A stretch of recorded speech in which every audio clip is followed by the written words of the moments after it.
On this episode of Damsels in the DMs. I think being aware of my surroundings and always being up for the challenge of learning things and hearing new things and taking other cultures and aspects of life in, always being learned, always being awake and present. I know these are really interesting, maybe vague things to say, but I promise you, they all add up to like when the challenge comes or when, you rise to the occasion. You ain't got it. You are ready. You stay ready. You don't gotta get ready. This message is intended as a reminder that we are not licensed professionals, not psychiatrists or psychologists. If you have a serious problem, please seek professional help. The National Suicide Hotline is 1-800-273-8255. That's 1-800-273-8255. There's some damsels in the DM. Yes, queen. Tell us what's the vibe. There's some damsels in the DM. Who? Please tell us what's the vibe. DMs, yeah we see them, yeah we read them. DMs, we don't need them, we just leave them. Please. Yeah.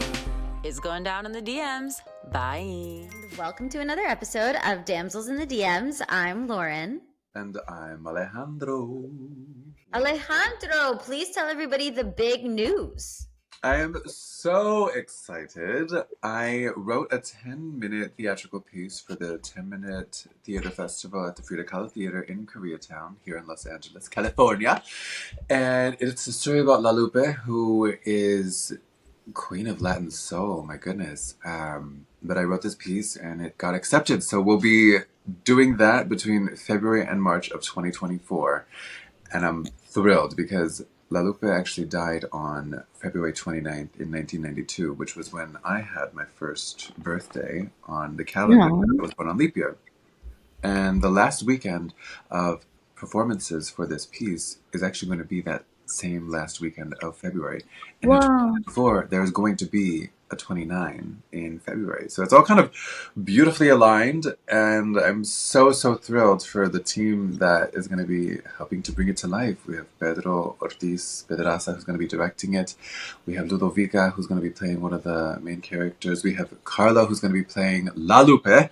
And we have Teddy Alexis Rodriguez, who's going to be playing one of the main characters, and Areli Araniva and her son Isai, who's also going to be in it. So it's a beautifully talented cast, and I'm just thrilled because this is going to be my first time having written something for theater that will be brought to life. So This is your second writing endeavor since Defining Dodo, right?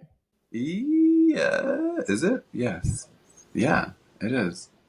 Well, I don't know how you're going to pack all that into a 10-minute play. It sounds like a feature film. I mean, it's definitely, I have a feeling that it can expand into a feature-length film, but for now, I'm excited to see how words can be able to fill the black space of theater. And it was a really great opportunity that I had to take a writing class with Josefina Lopez, who is the author of Real Women Have Curves, and who is also the author of The Queen of the Rumba, which is at Casa 101, and starring our guest today, Vivian Marie Lamolli. And I'm so thrilled that she came on. How beautiful timing it was that we were able to see her at the Nosotros event with Gloria Kellett Calderon and Justina Machado, right? Like, oh man. Huge. Yes, and I feel like when we met her, we just knew that the energy was so aligned, you know? Like we were like attracted to her from across the room. So it was so exciting that we could actually get her on the podcast and talk about through her many theatrical successes like Grease, Rise of the Pink Ladies, East Los High. I believe it's Answer to My Prayer. Yes, Answer to My Prayer. And then her EP coming out, Viv, with all the with the 4 singles that she mentioned. I'm just blown away by the bright light that she brings to every performance and even to this conversation that we had with her. Yeah, I 100% agree. And I am thrilled for you all to get to hear it. Let's get into it. I am so excited. Thank you so much for taking time and in this busy week, in this busy time frame, like you're starring in Queen of the Rumba, which we can catch at Casa 101, written by Josefina Lopez. Thank you, Vivian. Thank you so much for joining us. Ooh. Thank you so much for having me, you guys. I am so grateful and I am so more than anything, I'm so grateful for your patience Oh. with this whole show schedule and flip flopping. Y'all don't know, but I've had these ones running around like, Viv, you ready? What's up? Are we gonna do this? What's going on? So I'm very, very grateful, and it was so fun to hit it off with you guys at Nosotros, and I'm excited to spill the tea. That was exactly what I was going to say. We just fell in love with you there, and we were like, oh my God, you have to come be on our podcast. And we've been chasing you down ever since. Well, here we are. Here we are. So please tell us a little bit about yourself. Alejandro just mentioned your play, but tell us a little bit, like, how did you first get into acting, singing, and dancing? You're in LA now. Walk us through the journey. Dang, me taking it back. Please do. Not too back because your girl's still young. No, so I've been in LA. It's about to be a decade, actually, which is really exciting. I'm from Miami, Florida. So I'm a Miami girl, Florida girl. Have been doing musical theater my entire life. So that's what I kind of led with. And kind of getting back into that, which makes me feel really good. Feels like the roots. Soy Latina, Cuban, Puerto Rican, and Italian. And yeah, so yeah, first of all, that's something that I love to lead with too within our industry. But I'm sure we'll get to more of that. But yes, I have been doing this. I don't know, like my whole life as a kid, like talent shows. My mom actually sang for Gloria Estefan and the Miami Sound Machine. Oh my God. So yeah, fun fact. She was on tour with them for a little bit until my abuela snatched her up.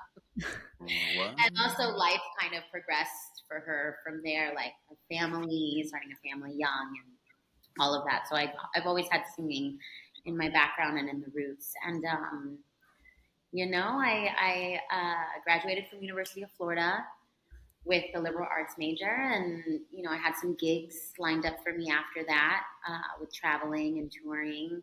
But essentially, at the end of the day, I just decided to do LA rather than New York City.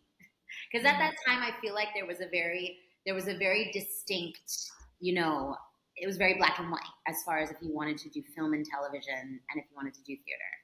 Now the lines are kind of blurred, I feel like.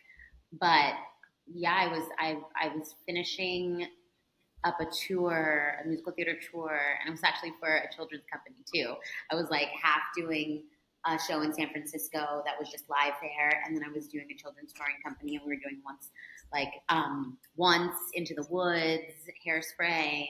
And so since I finished in NorCal, I was like, I think I just want to go down to LA and see how it is blossoming and what this will do for my journey. Do you want me to still continue the journey? Yeah, please. It's crazy that all of these things are coming to me, but yes. So from there, it's a journey. From there, once I decided to move down, I also had a cousin down here, so she really led me into a path of meeting my agent and doing that whole process. But I was first looking in things like Backstage. Remember that magazine? Or that like online subscription and Actors Access and stuff. And I ended up getting a Zumba commercial with Miss Blanca Valdez casting. Whoa. I know, Blanca. Yeah. And that's the homegirl. Hey, Blanca, what's up? I hope what's up, Blanca? Right? All of us. Hey, Blanca. So then I got the call from her of East Los High on Hulu. And wow. She had just a very specific phone call because I was already SAG eligible from the Zumba commercial that she cast. She cast me and I booked that for my agency, but he was very specific and was like, yo, there is a show and there is a role for you and I need you to come in and be prepared. So she was really looking out. That was really what opened the doors for me, East Los High on Hulu. And then the rest is history, just, parts and movies and co-stars and guest stars and now developing my own stuff. I feel like the power of relationship is like a super valuable lesson that I've been learning as the more time I've spent here in Los Angeles. So how did, I understand East Los High came from Blanca, but how did the opportunities for Greece and the answer to my prayer come up after that. Yeah. Oh my goodness. So much in between there. So Okay. much. A couple different managers in between there, a couple different agents in between there. But I would say for Greece, oof, what an opportunity to like. It will always be in my heart and in my. I know. I just pray. Let's all pray and put good juju and good energy. La energía tan buenísimo para eso porque we're in strange times and the show did get canceled on Paramount. So hopefully, we're moving to you can see it on iTunes Music, Apple, and also on Amazon. So we're hoping that Amazon will just run with it and continue to go with it because you can see the entire first season on that streaming network. But with Greece, I think it was just really, like I said, also making it so important and so vital that I'm leading with being Latina and a proud Latina at that.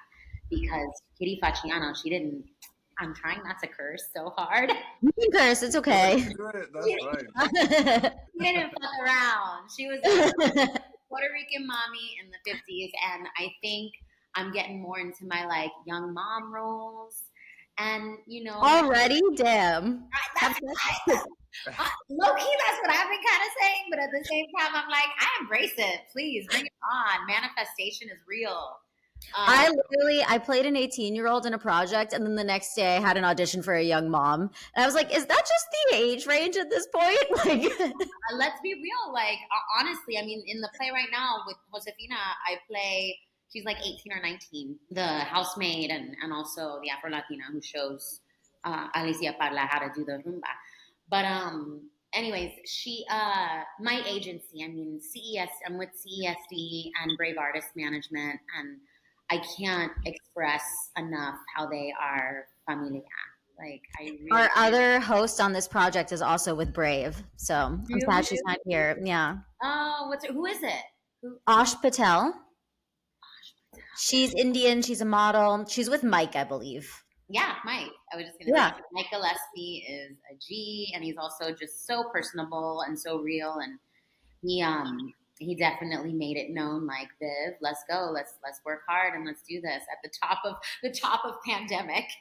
And before we even knew that pandemic was going to happen, but stuff was still moving. I mean, 2019 to 2020, and then more stuff. That just shows also not only their relationship and their camaraderie and energy and the people who really they're personable and pleasant and beautiful, and it's really good energy over at Brave Artists. So the people that know Mike are just like, yeah, let me see your clients, let me see what's up. Along with CESD, who I have my point person Pedro at that time. I want to ask you two questions that you just touched on a little bit about sort of like the beginning and then the most recent part of your journey. Like, you made a really great relationship with a casting director. I want to know, like, what do you think that you did well on that job that casting director was like, hey, you're great, I want to bring you back, and I'm going to even give you more this time? Yeah, no, that's an amazing question. Thank you, because it also reminds me to be like, I'm so grateful and blessed for these opportunities. I think if I'm really getting down to the core of it, it's the vibe, really how much you not only stay in contact, but how authentic and how real you can be with someone and showing them your heart. Obviously, the talent comes with it, but it's really just being human and having that conversation with these other humans and making it something that's not so robotic or just different or stoic, or something that's not, I guess it's hard to use another word other than human. Yeah. Being human and open to all the possibilities, knowing your worth, and also having those boundaries. I think that's now in my life, but at that time I was just like, which I think is always what I lead with, is an open heart and an open mind. And I think that led the way to a lot of opportunities. It afforded me a lot of opportunities, being real. The second part that I wanted to ask you is, like, First of all, I know, and I promise we'll get to this, listeners. I know everyone is like, how did she book Greece? Like, tell us, like, how did she do that? Walk us through that. Oh, I love that. That's Before we get there, I want to ask you a little bit, like, obviously, it's amazing to book a role like that, life-changing, right? But then something like it getting canceled, which is just the reality of the economy that we're in right now, like, yeah. how do you handle that type of, like devastation? I think that it is like incredibly devastating when everybody goes through cancellations. Like, how do you get through it, and what did it feel like for you? Well, I was going to say, which is also life-changing in a different type of way. It's an interesting time, though. Like, if it were just canceled and we weren't within a strike of a strike, and, several different personalities and things trying to make their way to replace human souls. If it wasn't in that type of interesting mode, I feel like just, I don't want to say attacking the cancellation, just addressing the cancellation of it. I mean, I think for me, first and foremost, I'm spiritual. I'm a Christian. I'm God-fearing chica. And I'm also, I believe in our Lord and Savior. And I always believe like my path will be what it is because it's ordained by God. So first and foremost, there's that for me, my faith, and staying grounded within that. But also having that camaraderie with the cast, with the artists that I worked with, from getting really close to our sound people, to crafties, to producers, to the showrunner, to the writers, everybody, the cast who's coming up as well, because at the same time, I'm just addressing Greece, I would say, because I didn't had anything else canceled before. It really just, everything else kind of did its run, if you will.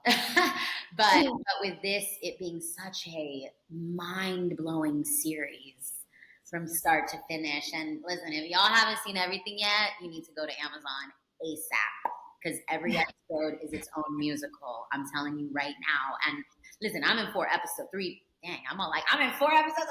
I'm all like kitties all over the place. I was manifesting the next season. No, I was in 3 episodes, and having said that, yes, that's part of the familia of Greece and the legacy. But these, younger ones coming up as the T-Birds and the Pink Ladies and the students, the high schoolers, like it's hard because this was their really big thing from not being known, not ever doing TV or film. So I think more for me, it's a very interesting, very isolated situation where I feel like motherly. I feel like, listen, you guys are extremely talented, like beyond, it's just mind-blowing to see the choreography. And that's another thing, the choreographers on it. I got really close to Jamal, really close to everybody. It's just, you got to keep the spirit up. And that's one of my things that I think just as me, the person that I am, I've always kind of taken that role in life of being like, sorry, if you don't want you to interview, what the... Stop. Maybe you might have to take that part out. We'll see. It might be funny. No, being that person who wants to lift everybody up and make sure that we stay lifted, I think I've taken that role in life. But as far as myself, yeah, I think, I saw a long run with Grease, especially because it's a legacy piece and it's a franchise, and it being a prequel and so much more of a way to go rather than it just kind of like truncating at something, and it being so diverse now. There were so many things that were in its corner, that it just positive things to continue the process of this series. But I think the shock and surprise of it at the very beginning was overtaken by being there for my family, for my Greece family. So now with the fallout, you just got to keep going. You can't really give up in this industry. At the end of the day, if you give up, that means it's done. If you make that choice. So I've never made that choice. I won't. I have faith to continue this. And honestly, I for some reason, I still believe that there will be a second season and that Greece will go on to live. Greece is the word, y'all. Breeze is the word, and we're firm believers of manifesting too, and like using positive intention and gratitude to move forward. It's really interesting how there's like a common thread among us as a team, but then also among the guests that we have, where this comes up frequently, and it's I mean, for listeners The out there, cancellation, you mean? no, manifesting, the power of manifesting, and using positive energy to just continue building. I mean, Amen. whether it be projects or community or relationships, like it just all flows into a really beautiful frequency that we can all tap into. I think, When I would love to piggyback off of that because I'm like, preach, Alejandro. oh, okay. Honestly, boo. Honestly, because I'm like, you are taking the words right out of my mouth. Also, keeping that, yes, the manifesting, and also working on your mindset. I think once you have that as a baseline in this industry, you're not really thinking like things are finished or this is it for you. You're always going to have something to build upon. So I think mindset is everything. Mindset is everything, and especially when it comes to like such a devastating halt for such an important project. What were I mean, you did speak on spirituality and like focusing on higher powers, but what other tools or projects or what other things did you keep yourself busy with during that downtime? Things that I'm still keeping myself busy with. Okay. Because you feel me. We still kind of in it, and my music is something very major. Something else something as well within Greece that was very like a positive light for all of us, even when we were not on set all the time. We would sing together, work on our music, create our own music. Just this last year, I dropped my first EP. So I'm super excited about that, which is a long time coming. Like, it's crazy. So many people were like in life and from all the way from like a young age. I'm talking high school. Like, she is a pop star. I've been waiting for this. I've been waiting for your album, Vivian. And I'm like, I'm glad you've been waiting because I've been like wondering what the inspiration is going to be to write about. And I can wholeheartedly say, like, I wrote all of these words and they were very, you feel me? Like, and that takes a lot of your mental, a lot of your time, a lot of your spirit, your energy of what you want to put out there, how you want to be perceived, the influences of my higher being, of God, just really being able to reflect on moments in my life and having those things manifest themselves into the tunes and the music that I created. So I would say I was already pushing and working on that before the premiere date of Rise of the Pink Ladies. So I think I just, I put the pedal to the metal and pushed even harder, and things were revealed to me. God really revealed what I needed to do and how these doors would open as a musical artist too, as a music artist as well. So that, and now doing the play and just writing my own stuff. I think, a lot of things that I write about are universal. Heartbreak being being the number one in that EP, putting it all out there. I had gone through, it's crazy because once the show had been done filming, I went through a really hard breakup. And then it really didn't, I think I mourned it for such a long time that once I started the healing process, then I heard that we were canceled. So it's just kind of like, it was one thing. 2022 and 2023 have been really interesting because that's when we're like, we're out of the pandemic, we're doing this, but life just be lifing. And you feel me? So doing all of that, I think, involved a lot of things pulling at my heartstrings and making me write, making me feel all the things. Well, I trust that there's going to have been a reason for that. I have no doubt. But I want to jump back a little bit into talking about the many different successes you have had throughout your acting career. You've got East Los High, as you mentioned, The Rich and the Ruthless, The Answer to My Prayer. What do you think that you started to do to become a regular booker? I love that question because I'm all like, a regular booker? You just That must feel good though, right? That like you can be called that. yes, because I'm all like giving myself a hug. Perfect. You go, girl. It's hard. You go, Glen Coco. Why do I have to be silly sometimes? I don't know. Maybe that's what keeps it going is the silliness and being lighthearted and keeping things fresh and light. A regular booker, wow. You're not the first people to have said that or have had that sentiment for me. And I don't think I stop to think about it. Maybe that's one of the keys to not, you know, that's one of the keys to not stop booking. And also wanting to collab with others, wanting to always be up for the challenge with my team. I work a lot in voiceover as well. So that to me, it's so funny because I'll hear different accents or different. I am seeing someone right now though, and I don't know why I'm veering off just a little. We were speaking to someone who works with him and he thought he was Latino. And I'm over here, he kept speaking Spanish to him and I'm like, hey, that's not, what Latino do you think that is? This is driving me thinking he's Latino, and it's definitely like a French or European accent. But he knows Spanish. The guy knows Spanish, so that for me was, a save. I think being aware of my surroundings and always being up for the challenge of learning things and hearing new things and taking other cultures and aspects of life in, always being learned, always being awake and present. I know these are really interesting, maybe vague things to say, but I promise you, they all add up to like when the challenge comes or when, you rise to the occasion. You ain't got it. You are ready. You stay ready. You don't gotta get ready. You feel me? So I think that's probably the biggest thing for me because I've had a lot of diverse parts. Like I've had a lot of different, even just in this play itself, I play 4 or 5 different characters.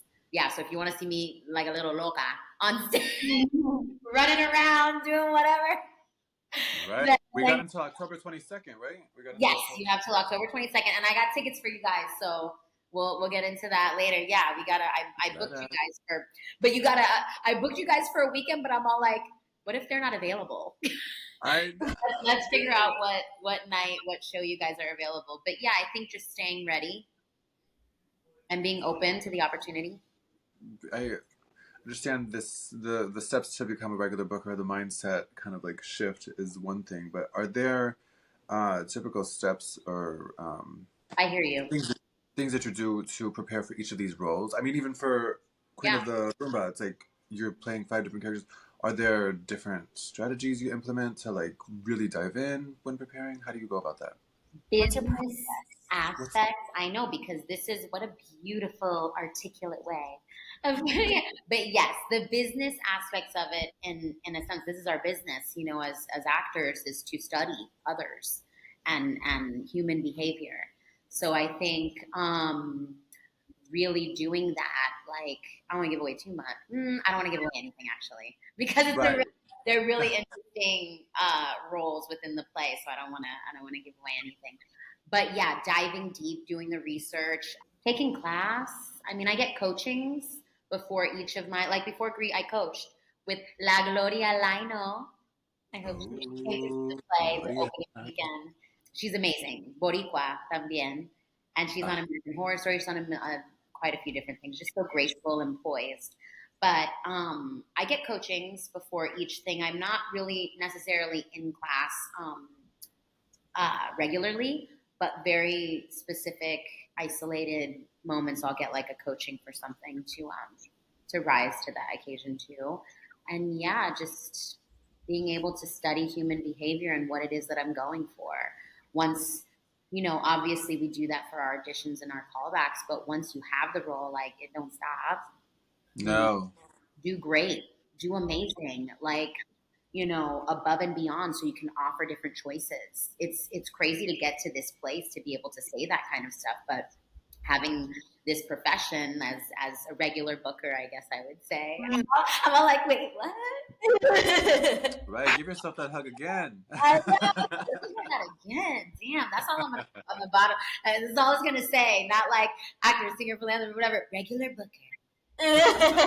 And that's also to thank everybody who has been involved within my profession and career and who have loved this ride with me. It's been such a ride and a journey. But yeah, I think doing your due diligence within your role is what's going to make the powers that be, you know, or even yourself have insight to casting other people or to creating your own stuff so that you don't stop. Yeah. Were they self-tapes for the most of the auditions? Yeah. I feel like things for me really started picking up. I mean, the big in-person fish that I've gotten, like the Casey Undercover, East Los High. I'm trying to think of another Vanessa Del Rio. That was a whole, I had like 4 callbacks for that one. You know, those were like, gone are the days. You feel me? So I think self-tapes have really, Grease was a self-tape. Answer to My Prayer was a self-tape. Rich and the Ruthless. Tyler Perry. You know, Tyler Perry when I did All the Queen's Men. Another self-tape. And that was a quick turnaround. A couple of pilots that didn't really make it through.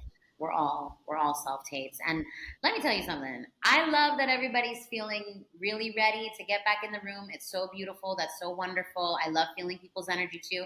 But I will take self-tapes over anything all day, every day. I can invent my environment. I can be in my chonies. Occasionally, if I want to feel that way, swat. Yeah. No, imagine I gave that away. Hey, y'all. By the way, y'all booked me. This is the secret. No, I was fully dressed. But if you could, if you wanted to, you could. Like that kind of energy, you can't really replace when you're comfortable and you're not like around other people auditioning for the same thing as you. You know, I'm in my own vibe, not influenced by anything or anyone else, because that's just my process. It hits different. It hits different. So yes, the answer is most of the work as of late have all been self-tapes. And are you the type of person who likes to read with other actors for your auditions, or can you read with like the wall? When do you mean as a reader? Like when you're taping an audition, let's say for Grease or for something that's like big and you're excited about, who are you depending on to read the other lines for you? Okay, so you're not talking about just rehearsing it. You're talking about turning in the self-tape for it. Yeah. So you're saying it could be like a regular other person or an actor, because I want to know has to for read. you. Okay. For you. I was going to say someone. I think if you're doing self-tape, you should always have a reader in general. Like if you got to get your abuela, try to figure it out. If you got to get your little sibling who is just starting to read or like learning the lines together, you better figure it out and just get there. I've learned in this process not to count on anyone. Really not to rely on the reader to give you that, because sometimes actors who book don't be giving you that. True. But and that comes from, I do have to say, like, I'm a lot of a giver, so I'll like just yes man, you know, when you do improv or anything like that, if you're coming from a place of improv or coming from a place of wanting to spice up the role, maybe I'll make it a little too spicy. We got to pull back a little bit, but I would say it's nice to have someone who knows the beats and things like that, and can groove with you like that. But you know, I booked Grease with a friend who, she's in the entertainment industry, but my initial audition, I got the callback off of her. She's not an actor by any means. And I had to do it with me a few times. but we rocked it out. We had fun. I love when my dad will do stuff when it's an actual father role. Guess I get a little methody sometimes. But yeah, I if I can, I'll choose an inspiration for who's reading with me. But if not, then I'll just, you know, internalize it and go for it with me. I like that you mentioned having fun with it too, because I feel like that's a super critical part of really succeeding in anything you want to do. But what might be some other things that you have in your audition process that you think turns it into a booking? You're so right, though, Alejandro, when you say that fun should be in anything that you do. It's Yeah. like, why are we doing life if we're not having fun? Seriously. Wait, does that sound bleak? No. No. It's not. Just have fun. Just have fun. Rock it out. You know, you mentioned having fun. That seemed like a really important piece of your audition process. I'm wondering, are there other things that maybe other actors can keep in mind when they're either preparing for the audition tape or, Yeah. executing it? I think you're able to have more fun if you're prepared. Being off book is essential for me. I feel like some people could just go in cold and that's fine, maybe for them. But for me specifically, I feel like when I'm off book and when I've been doing my research on this role and when I feel human about it, I can have more fun and play. And sometimes we don't get that much time. I get it. Sometimes we don't have that time. But do your due diligence and try as hard as you can just to like, what is the preparation for me that's going to make me like have an idea or a choice that'll throw them casting off. You know what I mean? That'll be like, oh, okay. I'm like, there's some choices. There's some choices that I have definitely made that like I didn't hear back from. And you know what? I wish she went there. So that's, I would say, probably being prepared, being off book. Yeah, those are the things that help me. I feel like there's nothing really. It's always so interesting to have actor type questions because it's just human. It's life. Yeah. Like really be in life and saying these words and having these discussions with people because I think that is what's going to make you feel more grounded and comfortable with yourself. I love that you say that because I'm getting my MFA in producing right now, and we've been writing our feature length scripts. And I was recently watching like a TikTok of some like actor help podcast thing, right? And they were like, "This is how you break down a script, and this is how you analyze it." And like I realized that when I was breaking this down, that I missed like part of this for my audition, blah blah blah. And I was thinking it like having written almost 3 features now, like I don't know that I have that type of intention when I'm even writing it for an actor to then like make this whole meal out of it, when they're breaking it down. And I think that that's because like as a writer, you're just trying to make it as human as possible to send that character through the journey that we call life and whatever it is that they are particularly going for in the script. Because one of the things I wanted to ask you about was like, when you say research, what do you mean by research? And like, because some characters, like, there's not really anything that you can know about them. Like sometimes you get a breakdown and it's like, oh, nice girl, 18 to 20, whatever. Well, so for you, those like, breakdowns are happening. They got to get on it with them kinds of breakdowns. Yeah. That's not only not giving much, but also it sounds like that person is not not as invested as they could be in their project. I'll just put that out there real quick. But I love that question. And I'm hearing you, Lauren. And first of all, felicidades on getting your MFA. You're giving me vibe. You're giving me inspiration because that's an amazing feat, and it's something I've been, rolling around in my thoughts as well to kind of go back to school and do some stuff too. But anyways, and now that you just said it, it also manifested that even bigger for me. I'm about to be there like, which MFA program? I'll go on your podcast and I'll talk to you about getting an MFA. Yes. Okay. I know. I was just gonna say, can you be my guest? We gotta figure that out. You should do. Did I just give you guys an idea? Hold on a second. Awesome. Was that the time of us having an idea collectively? That was a ding. We From switch the it on the universe. host, and y'all are guests. Guests. Oh, yeah. No, I would say, as far as the research, I know that's a really like, and it's also such a scientific word. Like, let's be honest. I can only, I guess if I'm basing it off of experience, I will address the like 18-year-old fun-loving girl or 18-year-old BIPOC, like whatever. for that kind of stuff, that's why we do what we do. I know I said they don't sound like they're invested in their project. That kind of is like in the back of my mind. But then also my mind goes to, oh, let me have fun with this one. If you ain't saying nothing about her or them or it, let's go. This is a whole free-for-all for me to have some fun. 18 years old, just graduating maybe.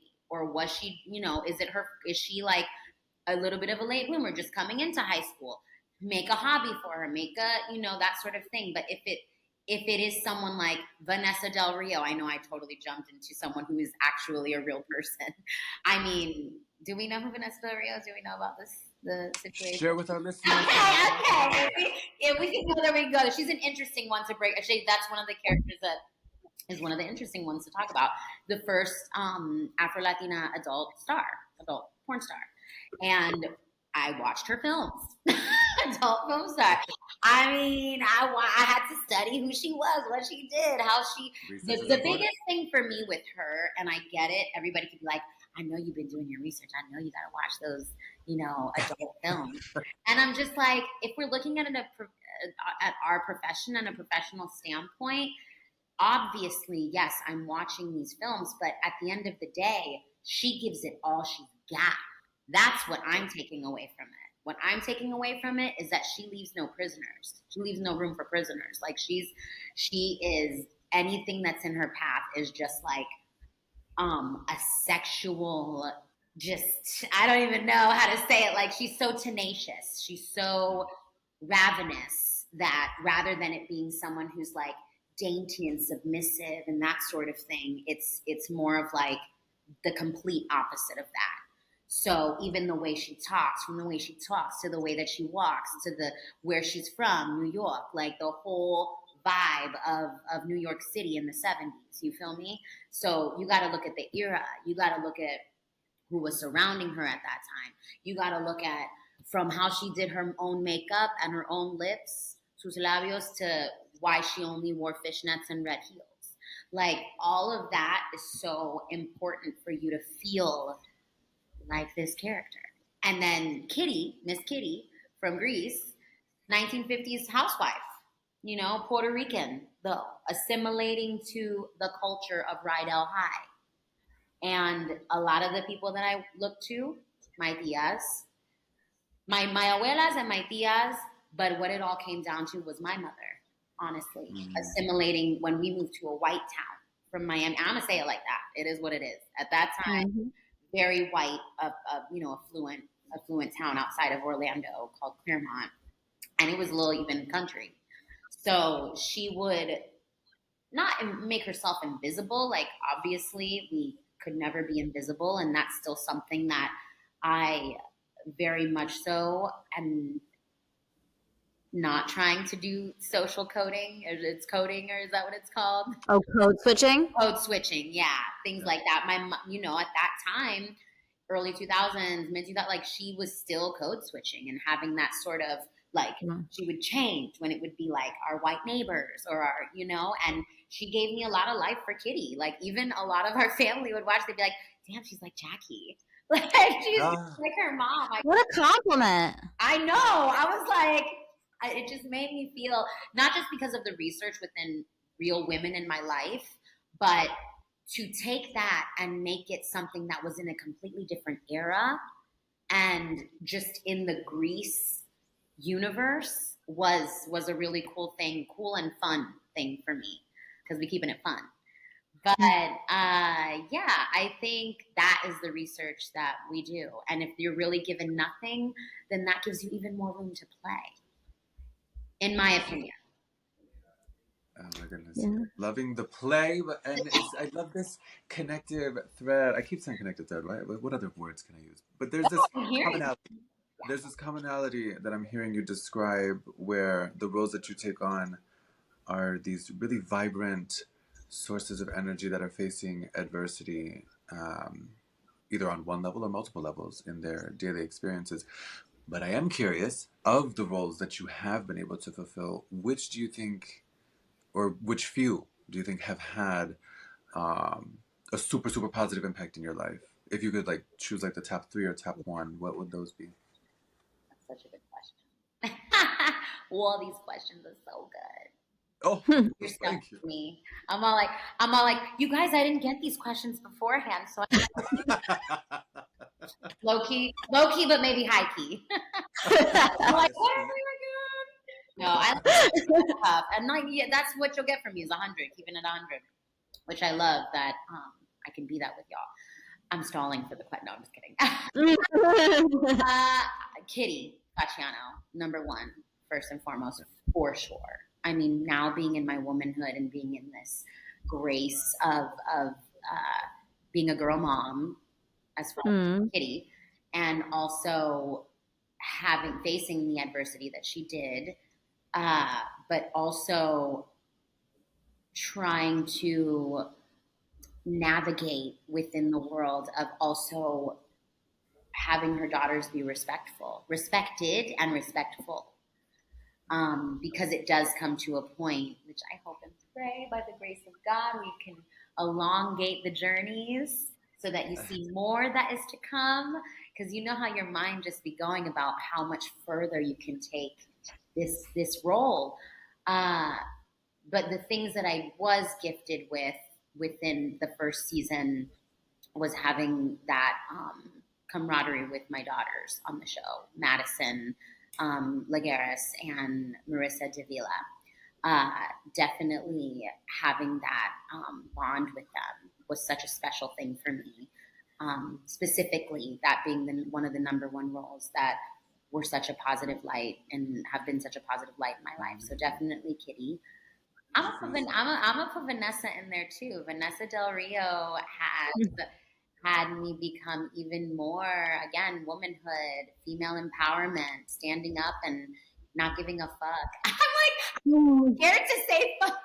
I said it so lightly instead of going for it, not giving up a. No, honestly, kicking in the door, saying I am woman, hear me roar. Yo soy Latina. I'm gonna pull these hoops out and go off.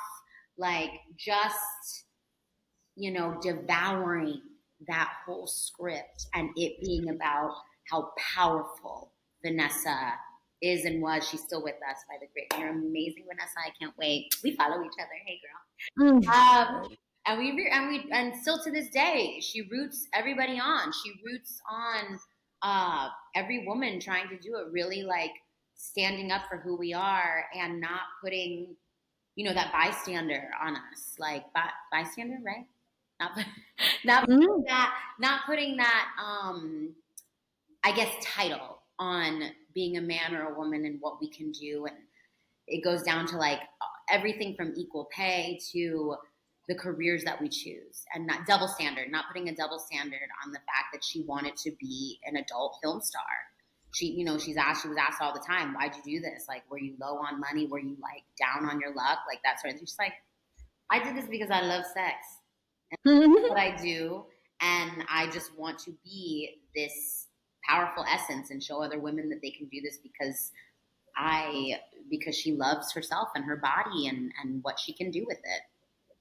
What a beautiful precursor to OnlyFans. I mean, we have a whole generation of people now digging into that where it's such a precursor. And that's the thing. It wasn't as accessible, Yeah. And body positivity is everything falls under it. And it doesn't have to just be sexual. It's right. Definitely a loud message in a sense and an essence of being confident, just a confident woman. So those two confident women. And then I'm gonna have to put my girl Philly in there too. My girl Philly. Mm-hmm. Yeah, that's another weird thing about me. If I watch myself, if I do, we'll get to that maybe as well. I'll watch it once and then be okay, I'm good. No, but if I do watch anything, I'll just be ooh, she bad. What's she doing? I don't know. It just is a total different. I compartmentalize it and I'm kind of observe from the outside. It's an interesting thing. But Philly, as a girl, I would say getting into adulthood, getting into becoming a young woman and coming of age and giving all of her girlfriends advice on sex, or even though maybe she was fake it to make it, but she was still confident in not giving it up so easy, not being one of the hashtags that was made for me was hashtag ELH Philly keeps it 100. So I was just like, I guess if that's what they're getting from this, that's amazing to me, because that's such a big dynamic message to give to younger crowds, women and men, young girls and boys alike. Also just gender fluid, gender neutral. Everyone at the end of the day can take a message of just making sure that we see ourselves as someone in this world rather than being told what to do and how to live. And I know it's hard when you're raised a certain way, and it all comes from where you come from. But I think, actually, I know that was one of the few shows that really gave high schoolers and kids and anyone who could get their hands on it, no matter what demographic. Maybe you're in your 20s or 30s and you're still struggling with that sort of notion that I don't know if I can be who I really want to be. That show was it, and Filiberta Rodriguez, her whole last name, was someone that I still look up to. You feel me? Like everyone has a little part of Viv, and I truly I loved playing that. The positivity was That was actually something I wanted to comment on what you said, because I think it's so beautiful the way you look around within yourself, but also to the people in your life and bring them to your characters, particularly like bringing your mom to Kitty. I think that that's like, why diversity is also just so important in the film industry, to give a voice to people who, otherwise wouldn't be seen on screen. I think that that's the most beautiful thing about some of your work. Thank you. Another thing is that, like, when you talk about, how you first booked East Los High, now you're on Grease, you're talking about like going through a cancellation. You've lived a life in this industry in the almost decade that you've been in LA. And like, you've gone through some hard times, but you've gone through some roles that people like could only dream about booking. What sustains you in this industry? What makes you like keep getting up again, and what makes you keep auditioning? Well, people in interviews like this. That's a really beautiful question. I sound like Paloma when you see the play. She's amazing. She goes, "No me provoquen, no me provoquen," okay? About to get into it, but mama, my loves, you gotta love it. You gotta love it. You gotta love what you're doing and your passion, or else it might not get you up out of the bed to keep doing this every day. And oof. Thank you for having this question on the table, because I'm now reflecting, and it's not easy. There are plenty of times I felt like, what else can I do to continue sustaining myself? And usually that's when something breaks through, I will say. And I know a lot of people say that, and it could be cliche, but it's been my experience, and I can really only talk about my experience. But I truly believe that. And I have a beautiful support system. I mean, my family, I'm obsessed. I'm obsessed with my parents and who they are and how they continue to support and keep me laughing. My brother, my sister, now my nephews, my nieces, like, just seeing that light, by the grace of God, I have that in my life. And I pray I will have my own little unit more sooner than later. But yeah, family really keeps me going.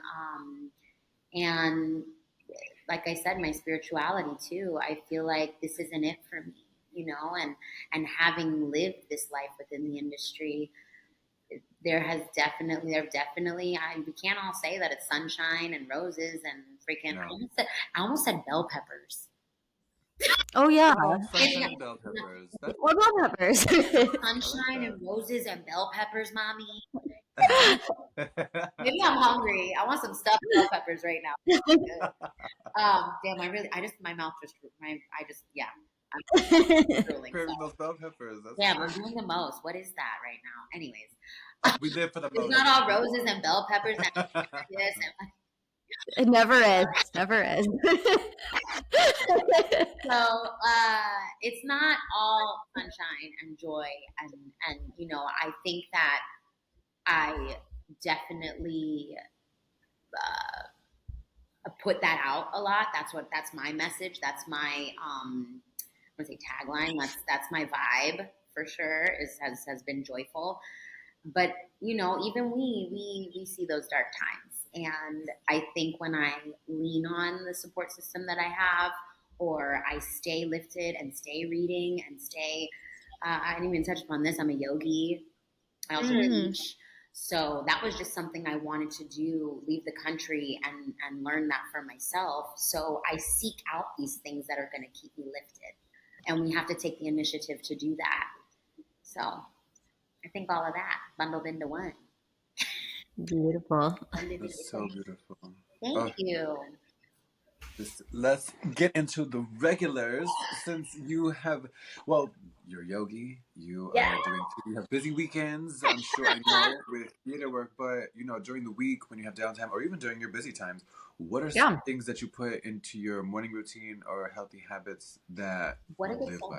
Swear by that, like listeners need to try and tap into. What a good segue! I wasn't even planning on into that. Yoga for sure. I mean, I will honestly say that's why I get giggle a little bit about it, but this is what I say all the time. If you're not doing yoga, what are you doing?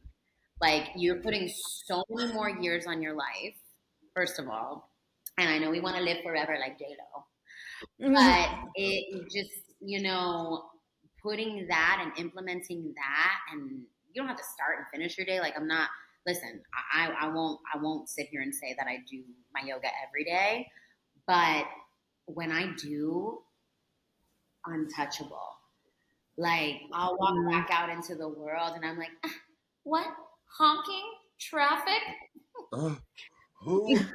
Don't affect a rude, obnoxious person? Good luck. Good luck. Not being seen or heard? Oof. You're bad. You're bad. Yeah. So many, anything that could come at you, I can combat it with having just being on a vibe of compassion, of good energy, and sweating and working out and really getting physical with it. So I definitely do a meditation every morning. That I can't not do. I'm on Insight Timer. You too? You like to meditate? Huge meditator. Need it. And I never used to know. When people would say that, I would just be like, you would just be doing this and sitting there by yourself and it would all be quiet. There's several methods of meditation. So choose what's right for you. I'm on an app called Insight Timer. I don't know if you two have heard of it. I love it. And it gives me something every day. I can even choose a topic that I'm feeling that day. So that and working out. It's interesting because I say working out, but it gives you this notion of the gym. And I really don't be picking up weights and putting them down. I don't, that's not the workout for me. I'll be in dance class. I'll be at salsa nights. Vocal warm-up singing is a workout for me, but hot yoga is probably my number one. If you look at any of my stories, you're going to see some sort of hot yoga. She's at hot 8 almost every day. Love hot 8. Hot 8. And I know this is free advertisement. But you'll be doing a body good. So, you see change. And then when you see changes in your body, the way you're breathing, how healthy you are, it lifts you up. You can't help but look at yourself in the mirror and be like, okay, you look good. And just have that extra pep in your step. So definitely that. I like to keep drinking water all day. I do have caffeine here and there. But drinking your water, minding your business, and staying worked out and physical. Those are things that I live by that I can't not have on my list of essentials. I love it. So you've mentioned things that help you stay grounded and centered. But please tell us about the funniest, the wildest, most intriguing, or inspiring DM that you've ever received that's completely thrown you off course. I mean, when I saw that and I was thinking about that, I was like, there's too many. Oh, okay. Well, damn. Love that. No, and I don't mean that. I just like it just is so funny what people come up with sometimes. Like, you know what I mean? I can't. Let me think. I mean, a lot of it. I can't. It's funny to me. I can't. It's. Y'all know who you are, you weirdo. I would say it has to do with yoga sometimes. Like I know. Like I'm trying to figure out exactly how he worded it, but some dude slid up in the DMs and was like, "That downward dog is a must. Why don't you back it up?" Like, yes, like something crazy sexual about it, but and something so essential and spiritual in my life and making it like that for him. I was like, you know what? You can go somewhere with that, but also live your life, whatever. Like that's not affecting my aura or Alejandro was like, you know, if that's the way you choose to continue your journey, go right ahead. I'll delete it right away. But I just was so, it was like, why don't you downward? I don't even know what it actually said, but it had to do with a downward dog and how it was, I don't know, giving him, like, I don't even want to say turning him, I want to say like changing his work, changing his life.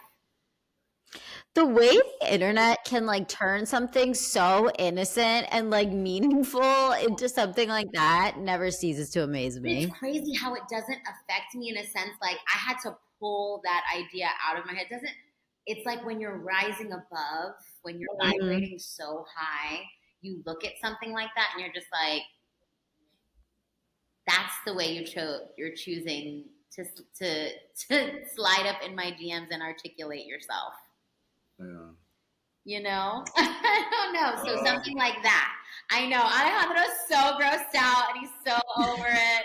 But that is one of my, I can't even like say exactly what it said, but it was something to do with my downward dog. You know what? That also makes me think my form is great. Hey, I love that. We gotta always turn something into a positive. My downward dog form is great. Yes. You're welcome. She said we gotta accentuate the positive. You're welcome. Okay, well, I think that we have a more positive DM of the week this week than that one. Not that it's that much harder to do than have a positive one, but anyway.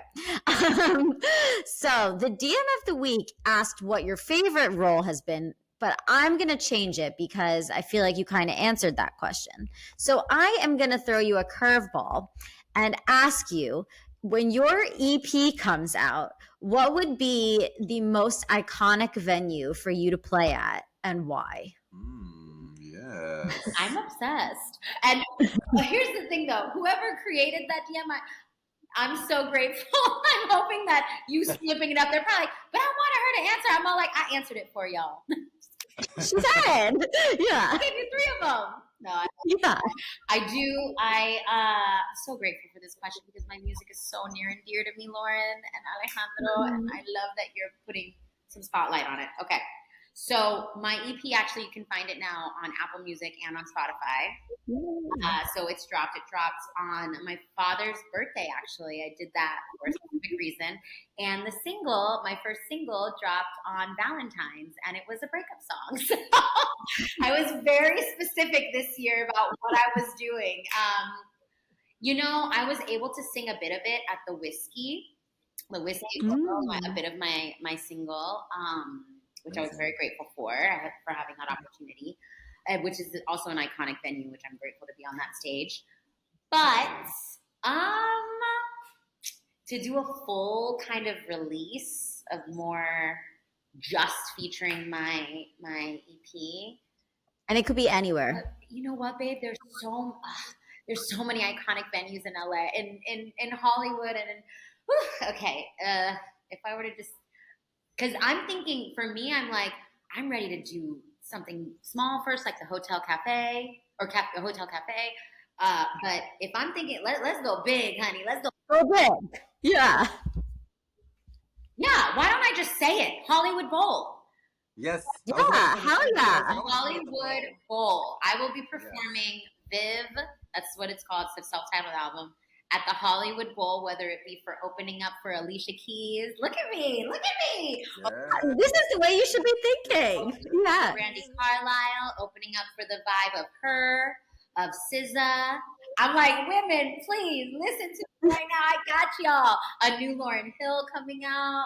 No, I love a good outdoor venue, and Hollywood Bowl is the way to do it. Take us Hell to yeah. the bowl. Take us to the bowl. We will meet you there. Well, you know, there might be just a couple steps before there, but the Hollywood Bowl is gonna happen. That's it.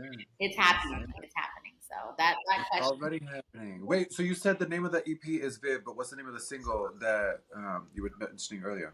Cruel, actually. I know, right? Now you really hear it all. I have so there's 4 songs. 4 is my favorite number. My niece makes a little cameo on the intro song. Called Little Girl, You and I Won't Be Friends, Cruel, and Se Siente Bien. It ends with a nice little R&B Latin song. I live. I'm so excited. And we can find it on Apple and Spotify. That's right. Yes. Okay. Yes. And then tell us, where else can we stay updated on all your work, either social media or websites, anything? Please tell us. All the things at Viva Livin. At Viva Livin on all the things. And I do want to say a lot of what I do receive from the fans or just supporters or lovely people has always been lovely and positive and beautiful. And I'm so grateful for those things, because that's another thing that keeps me going, because I know that it what we're doing, what we do as artists, affects others' lives to do the same thing. So thank you so much. But on all platforms, I think I'm on everything. Twitter, I need to keep up with my Twitter. Do y'all tweet? No. Okay. No. Yeah. But I'm only on And Instagram. I'm not on TikTok. Okay, you and I, Lauren, we must be millennials. Yeah. Yeah. Well, I just can't get into that TikTok.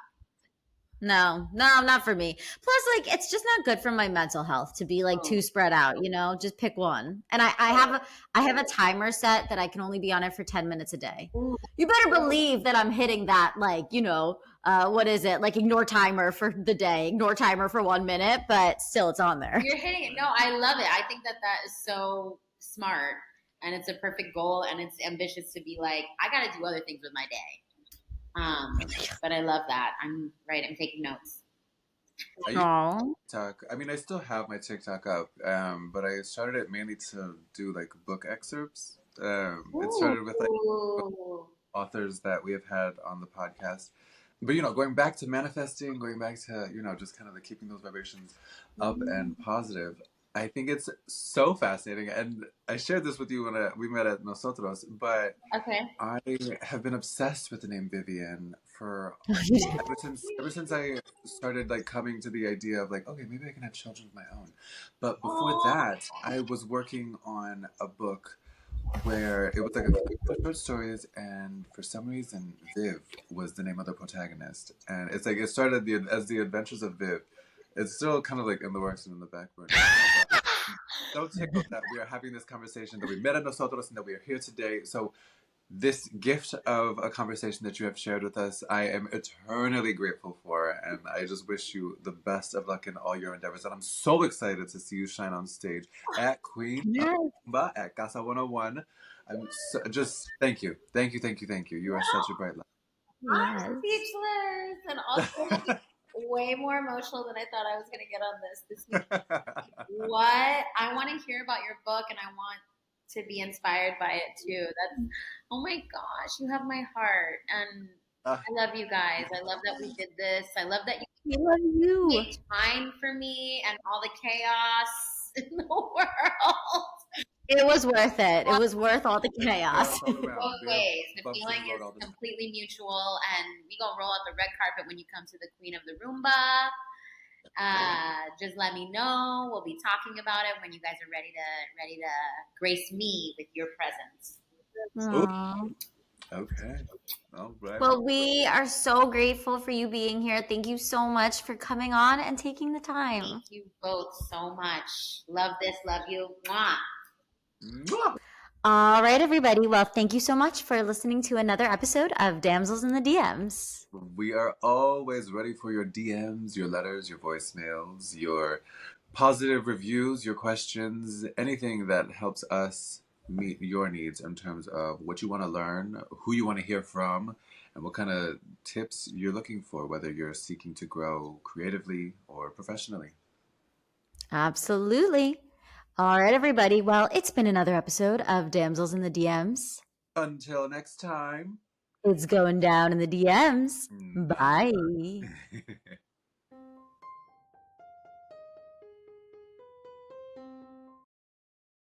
DMs, yeah, we see them, yeah, we read them.